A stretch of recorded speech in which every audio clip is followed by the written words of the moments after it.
Yes, leo hii ni tarehe 10 ya mwezi wa 4 mwaka 2025 na leo hii tunajua katika ratiba yetu ya futiboli basi kuna mchezo mmoja mkubwa sana wa ligi kuu ya Tanzania bara ambao utachezwa majira ya saa 1 na mchezo huu utakutanisha vigogo wa jiji la Dar es Salaam nikiwa na maanisha Azam dhidi ya klabu ya Young Africans, na mchezo huu utapigwa pale Azam Complex mitaa ya Chamazi. Na kuelekea kwenye mchezo huo bwana, kumekuwa na vitu ambavyo vimekuwa vinaendelea nje na ndani ya uwanja. Kuna watu ambao wanasema klabu ya Azam imeweza kuongeza CCTV camera ndani ya uwanja wake ili kuweza kuona ama kung'amua matukio yote ambayo yatakuwa yanaendelea kabla, wakati na baada ya mchezo ambao utakutanisha vilabu hivyo viwili. Lakini pia wakati mchezo huo ukiwa unakaribia bwana, kuna tukio la ajabu ambalo limeweza kuonekana, na tukio hilo kuna mnyama ambapo hapa ukimtizama vizuri ni kama paka. Nafikiri unamuona hapo kwenye picha ambapo anapita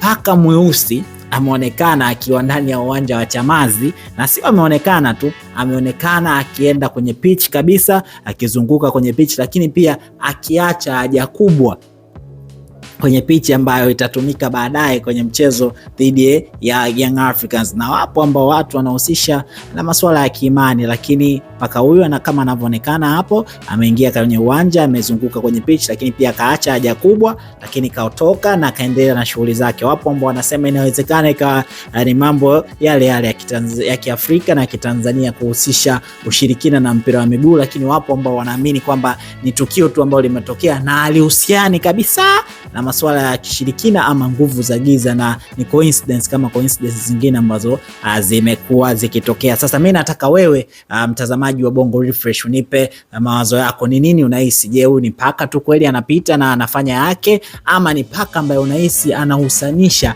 na masuala ya kishirikina kuelekea kwenye mchezo huu ambao utapigwa majira ya saa 1 kwenye dimba la Chamazi Complex? Nikukumbushe tu, Young Africans anazihitaji point hizi, lakini pia Azam anazihitaji point hizi ili kuhakikisha vilabu vyote vinajiweka katika nafasi nzuri ndani ya ligi kuu ya NBC Premier League. Mimi naitwa Raymond Elias ambaye anakuletea update hizi, na kukumbusha tu usisahau kusubscribe Bongo Refresh, lakini pia kuacha comment yako, lakini pia kutia like kila baada ya updates. Lakini pia wafikishia taarifa wenzio kwamba Bongo Refresh ndio sehemu ambayo unaweza kupata updates zote za michezo, lakini pia za kiburudani ambazo zinatokea hapa nchini Tanzania, lakini pia na nje ya mipaka ya Tanzania.